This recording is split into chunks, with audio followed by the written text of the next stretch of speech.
Valtellina, mentre in Alto Adige avremo i Canederli, il tutto grazie appunto al supporto dei nostri partner come IDM Alto Adige, Trentino e Valtellina Taste of Emotion. Per gli atleti il concetto su cui abbiamo costruito il nostro lavoro è quello del food for fuel, cioè garantire che gli atleti possano ricevere tutte le componenti energetiche e nutrizionali di cui hanno bisogno per supportare al meglio la loro performance atletica. Ovviamente nella costruzione del menù siamo stati supportati, abbiamo seguito le linee guida del CIO, però offrendo comunque una varietà che potesse soddisfare tutto quello che sono le sensibilità culturali e religiose di tutti i paesi che fanno parte delle nostre delegazioni. Le delegazioni alloggiano in 3 villaggi principali, Milano, Cortina e Predazzo, ma c'è poi una costellazione di hotel che sono ben 11 suddivisi in altri 3 cluster che sono Bormio, Livigno e Anterselva. Ovviamente anche per gli hotel si è lavorato con un impianto di menù che si appoggia alle stesse linee guida e che ci permetta di avere lo stesso livello di qualità ma anche di consistenza attraverso tutte queste varie possibilità di alloggio, proprio per garantire che agli atleti possono avere lo stesso livello qualitativo di offerta e di servizio. Il pasto per regolamento olimpico nei villaggi viene servito, o meglio il cibo è disponibile 24 ore su 24, ci sono ovviamente delle finestre per i 3 pasti principali, finestre molto prolungate, e questo soprattutto per il villaggio di Milano significa in realtà lo sforzo di far felici i giocatori per esempio di hockey, che sono probabilmente quelli che mangiano di più e anche più frequentemente, quindi ci siamo depurati proprio per questo. Lo stile italiano ovviamente caratterizza almeno l'area dei carboidrati, che come sapete sono un componente fondamentale nella nutrizione degli atleti, e quindi in questo senso pasta e pizza la fanno ovviamente da padrone, sembra una buona soddisfazione degli atleti, ma poi ovviamente anche nelle proteine abbiamo i salumi piuttosto che i formaggi locali di cui parlavo anche prima.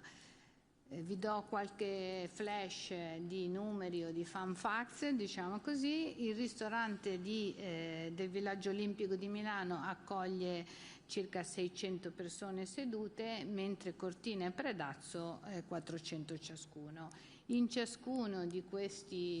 cucine di ciascuno di questi villaggi lavorano mediamente 6 cuochi, diciamo ovviamente a rotazione tra cuoche e capicuoche, e ognuno di questi ci aiuta nella nostra missione, cioè preparare per Milano circa 4.500 tra colazioni, pranzo e cena, 4.000 per Cortina circa, e un po' meno, circa 3.000 per 2.000 e qualcosa per Predazzo. Come avviene questa somministrazione di cibo? Ci sono diverse aree, stazioni che appunto in qualche modo erogano un po' i pillar, diciamo, dell'offerta. Quindi, come dicevo prima, c'è la stazione pasta e pizza, poi c'è la stazione delle proteine calde, diciamo una stazione di cibi più internazionale, e un'area dedicata a quelle che sono le esigenze particolari, oltre a tutte le stazioni fredde dove in realtà ci sono appunto prodotti, formaggi e altre fonti di proteine.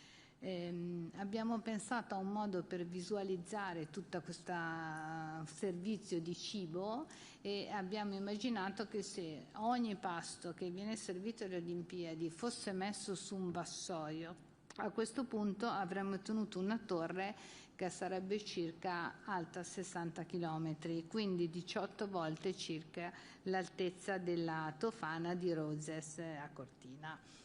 L'ultima flash che volevo dare è quello un po' sui trend social media. Mentre a Parigi, come sapete, c'era il muffin, qua nella nostra Milano-Cortina 2026 in realtà abbiamo più di un equivalente dei muffin.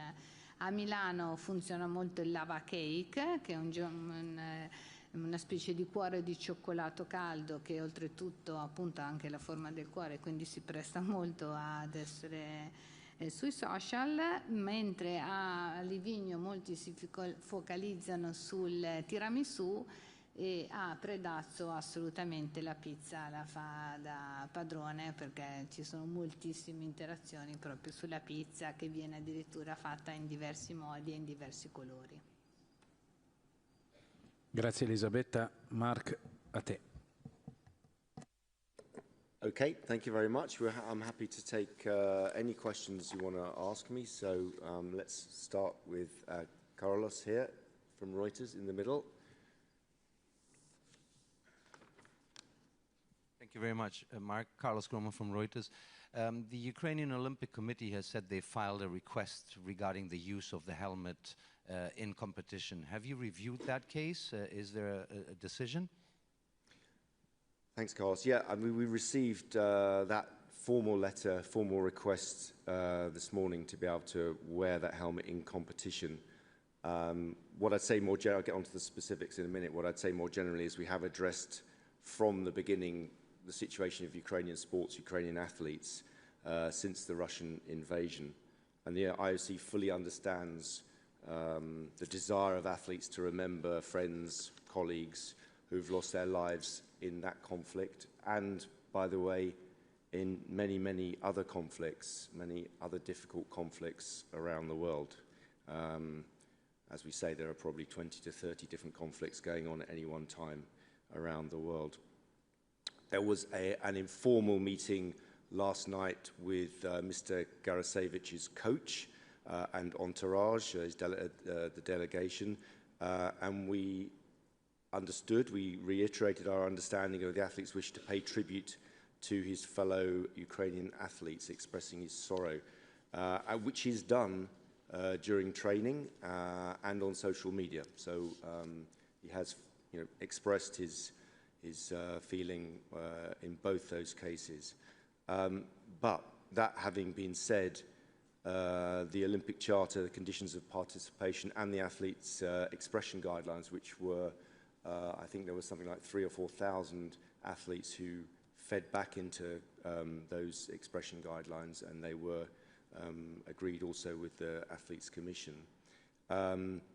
We have to concentrate on the athletes' performance and sport on the field of play, and it's fundamental that there are equal rights for all athletes, and that the games need to be separated, not just from political and religious, but from all types of interference, call it interference, and so that all the athletes competing can concentrate on their performance. What we've said is that this helmet contravenes the above-mentioned guidelines that I've talked about earlier. But that being said, after the meeting, we also have reiterated once again that those guidelines, we will, in this case, as we do now more often, make an exception to the guidelines to allow him to wear a black armband during competition to make that commemoration. So I think what we've tried to do is to address his desires with compassion and understanding. He has expressed himself on social media and in the training, and as you know, we will not stop him expressing himself in press conferences as he leaves competition in the mixed zone and elsewhere. And we feel that this is a good compromise in the situation. He can wear, we've said to him that we will, of course, make an exception so that he can express his mourning in that way. And it is, on occasion, it is a situation that we have had with other issues, some personal, some not so personal, because obviously during the Games, you can imagine with more than 90 countries competing here and thousands of athletes, of 2,000 athletes plus, that there will be a whole range of issues that people want to commemorate, family members, wars, conflicts, and sadly, we live in that kind of world. But what we try to do at the Olympic Games is create a safe space for people to compete away from that, whilst also allowing people to express themselves. Yeah, over here, just here. Okay, just there then. Yeah, thank you. Yes. Philip Barker, just to follow up on that, how is this different to last time in Paris we had the break dancer with the 3 Afghan women and she got disqualified. So why? Because that's a slogan. So what we have said is that he can wear a black armband with no text, because as soon as we start getting into text, we start getting into issues of expression and using the Olympic platform for expression. However much we may or may not sympathise with that expression, once we open the doors to that expression, it's difficult to stop the expression of one that we may not agree with. So it's a fine balance. Yes, gentlemen, just here next to Asha. Yeah. Bonjour, merci Marc. Bruno Fraioli de sportbusiness.club. Je vais poser ma question en français. Je vais rebondir moi sur la restauration. Vous avez parlé des pâtes et les pizzas. On est en Italie. Est-ce qu'il y a beaucoup plus de diversité de pâtes et de pizzas qu'on a pu avoir dans les autres jeux? Et est-ce que ce sont les produits les plus demandés? Généralement, c'est toujours quand même le hamburger qui est le plus mangé dans les restaurants des JO. Merci.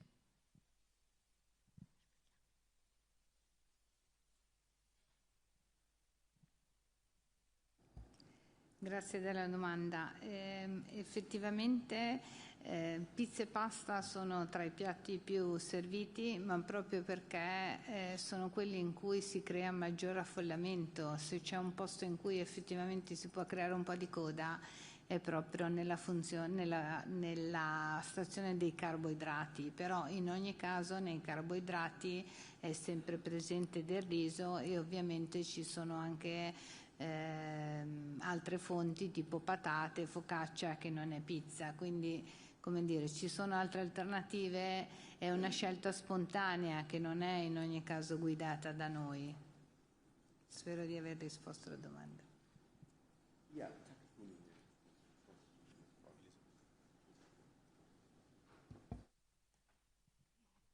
Thank you, Mark. This is Takafumi Yoshida from Japanese news agency Kyodo News. I have a question to Luca. In figure skating team event, the skate blades of the athletes who finished on the podium ceremony were damaged, and the Japanese team protested to organizing committee. What caused this, and what countermeasures being considered for this?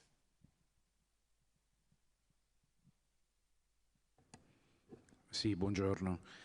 Siamo stati informati e siamo al corrente di alcuni episodi legati ad alcuni residui che la superficie antiscivolo del podio ha lasciato su alcune lame dei pattini. Siamo immediatamente intervenuti, sostituiamo questa superficie.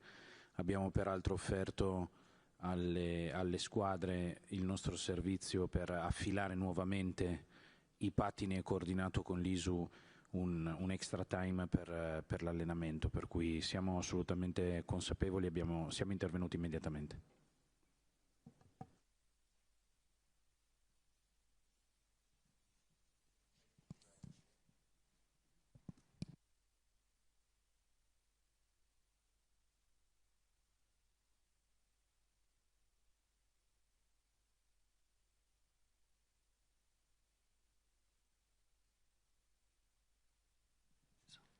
Hello? Let's switch it on. After about 7 Olympics, you finally learn how to work these things. Yeah. Mark, on the helmet issue, you mentioned there about slogans, and that seems to be, this whole issue sort of evolved. If you've got a slogan, you've got a problem. We've seen a lot more nuanced messaging, even from the IOC, which is, don't criticize the thing you're against, but state your positive principles. And you saw the Russian fans didn't bring a Russian flag, but brought an Olympic symbol, an Olympic mascot symbol. Everyone's getting a bit more nuanced and a bit cute and a bit clever about, which seems to be more challenging. Is the way that you're trying to allow people free expression as well, is this becoming more and more challenging, more nuanced, more complicated? Are you going to have to, will it be like an ongoing review after the games about what you allow? Is this getting to be really difficult? I mean, rules will always, people will always try to push rules to their limit. It's always very difficult with a rule that will work for everything. But, you know, in terms of free speech, what I would say, just to reiterate, is that all the athletes are totally free to state their views on whatever issue on social media, in the mixed zone, in press conferences. Freedom of speech doesn't exist anywhere in the world. You know, you can't go into a crowded shopping centre and shout fire. You know, everyone knows that there are rules. And so our rule is that we have to protect the field of play.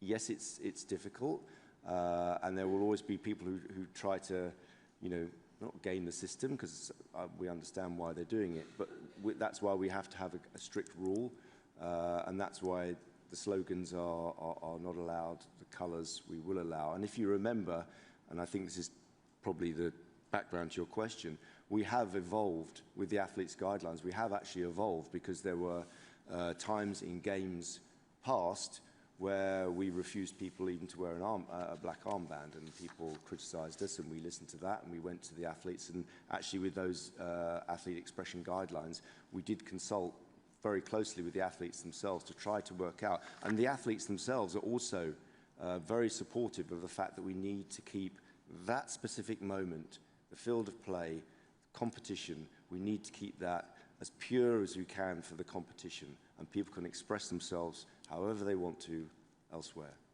Yeah, FAZ. Christoph Becker from Frankfurter Allgemeine Zeitung. Thanks, Mark. Well, following up, surprisingly, on that issue, could you explain? As I understand from your explanation, he wouldn't. Vladislav Veraskovic would not be allowed to either wear the helmet in competition or during the medal ceremony, right?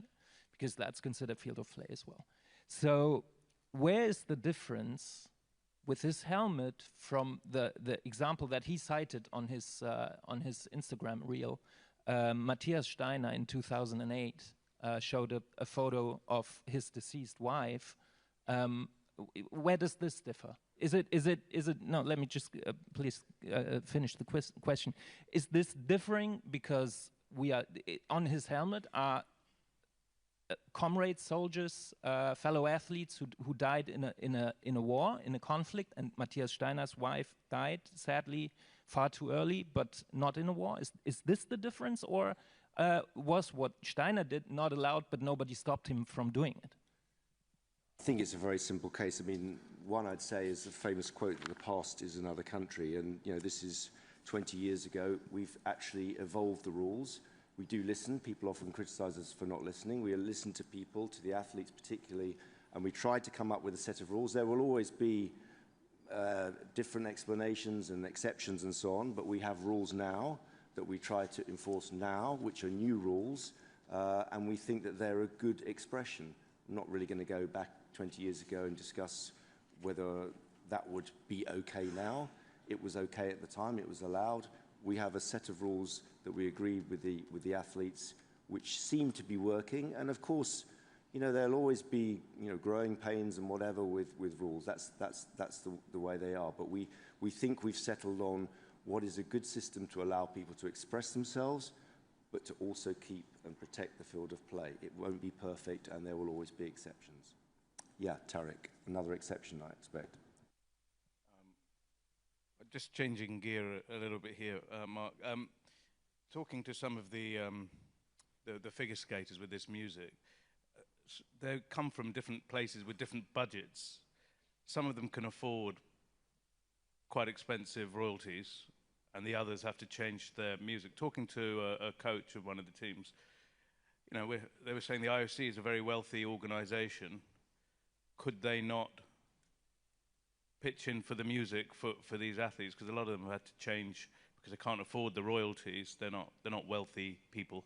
Is there a world where the IOC chips in for that type of thing? And if so, how? If not, why not? Thank you. Yeah, I mean, to give you kind of the broader answer, which you will roll your eyes at, you know, we already put back an awful lot of money, 90%, $4.7 million a day we give back to the sporting movement. Scholarships here, there are, I think off the top of my head, there's something like several hundred scholarships, so we pay people to compete. We understand that the playing field is not totally level, and we are trying our best to continually find ways to do that. On this specific issue, I won't say whether we will or will not look into it, but obviously it needs to be consistent, because there are many different ideas of how we can help all of the athletes here to compete on a more level playing field. That may be one idea. I would suggest it's probably not the best idea with the resources we have to try and level the playing field, but it could be something that would be considered if it's looked at formally. I hope that kind of answers your question. Yeah, Wakako. And then we'll come back to Rachel over here. Thank you. Wakako Yuki from Yomiuri Shimbun. One question to Mark and one question to Luca.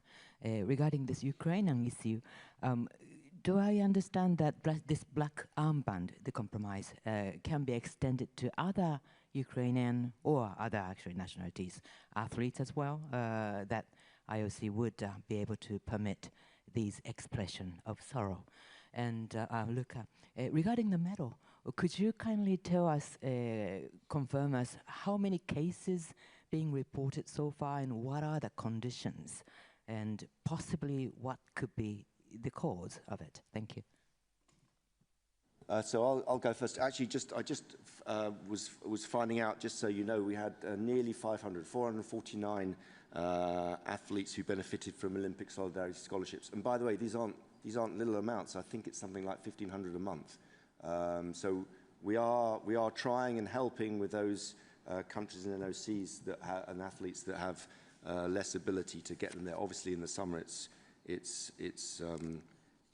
a lot more than that. And now I've actually managed to forget what your question was about to me, Makako. Just remind me.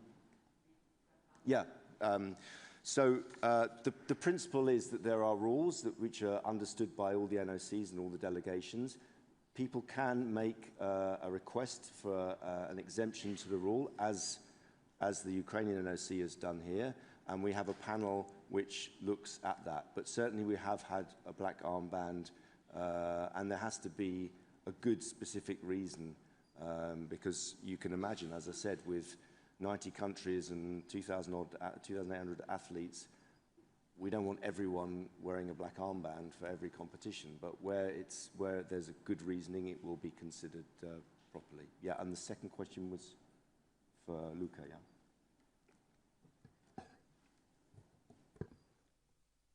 Allora, stiamo ovviamente parlando di un numero molto limitato.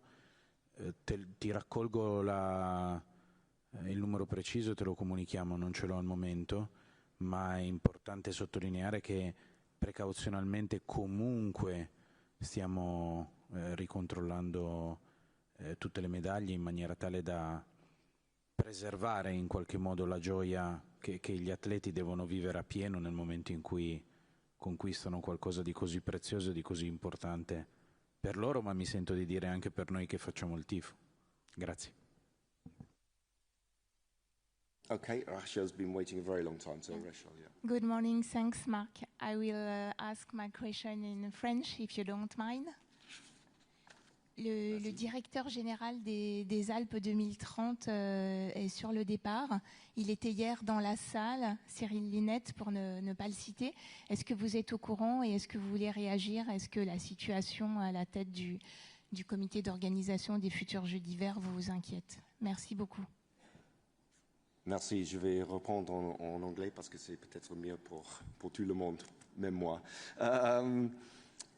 I have heard rumors, but I have no confirmation, and I wouldn't want to comment on speculation. So I've had no confirmation, no direct news as far as I know. So I won't take it any further at this stage. Yeah, Robert in the center here. Thanks, Mark. Rob Livingstone, Gainsmiths.com. Question for Luca. We're 4 days in now. From an organizational perspective, can you identify any area that maybe exceeded your expectations as far as the success of what it is? And then maybe something else that hasn't gone so well and maybe needs some improvement or has disappointed you in some way?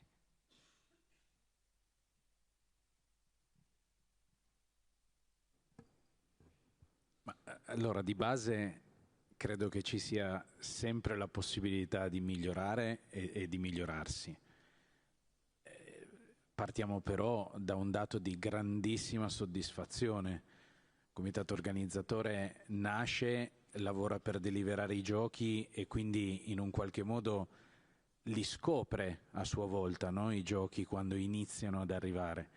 Quello che noi abbiamo scoperto in questi primi 4 giorni è qualcosa di davvero entusiasmante, nel senso che gli stadi e le competizioni sono spesso sold out, come vi diceva ieri Andrea Francisi, le fan zone e i live sites sono piene di gente che è festosa, che ha voglia di vivere l'atmosfera dei giochi, quindi in generale non possiamo che essere soddisfatti, anche perché poi i feedback che arrivano dai protagonisti veri che sono gli atleti in questo momento sono davvero estremamente positivi. Credo che anche il CIO stesso ne sia testimonianza. Grazie. At the back with the camera. From Canada, I think. I can see a flag. Thank you very much. Just change gears for a second. I have a question about event scheduling. We've heard from some athletes that they're struggling with the start times. Some of the events are starting quite late, 9, 10 o'clock on Saturday, I believe, for the men's portion of the team event from figure skating. Why are things starting so late? It's different from what the athletes are used to back home at the respective events. Is this the right way to encourage, athletic excellence if things are starting 9, 10 o'clock?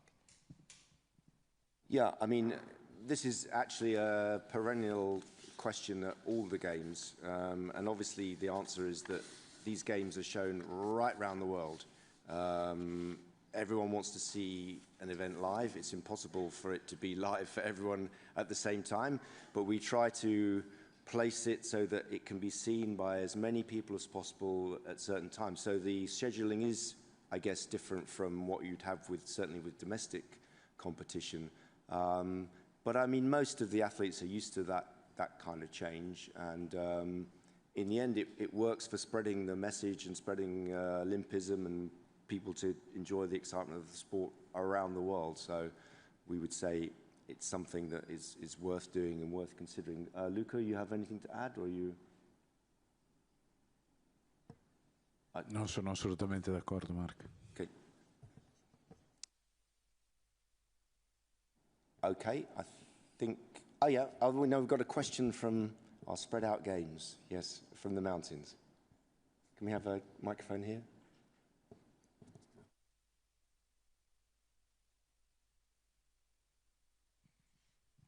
Yeah, 2 questions have come in from the mountains. The first is from Brian Mann, asking for a bit more detail on drones in particular, and whether you can give an overview of the training for drone operators, and if there's been a dialogue with athletes about the presence of drones during the competition, and also have there been any incidents of unauthorized drones at Olympic venues?